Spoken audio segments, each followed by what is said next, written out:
আসসালামু আলাইকুম। আজকে আমি আমার জীবনের সবথেকে সেরা একটা মুহূর্ত কাটিয়েছি।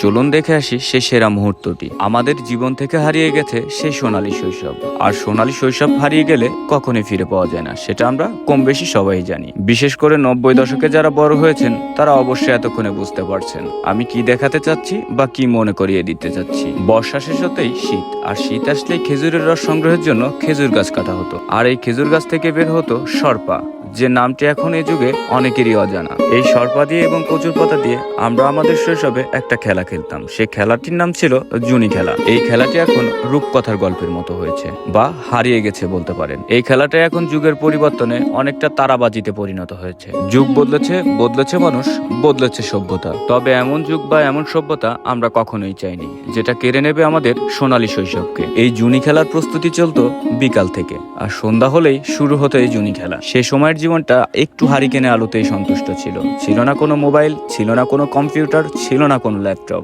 সারাদিন বাধাহীন এবং লাগামহীন জীবনের মধ্য দিয়ে আমাদের শৈশবটা কেটেছে। আর সেই শৈশবের স্মৃতিচারণে আমি আমার শৈশবকে খুঁজে পেয়েছিলাম।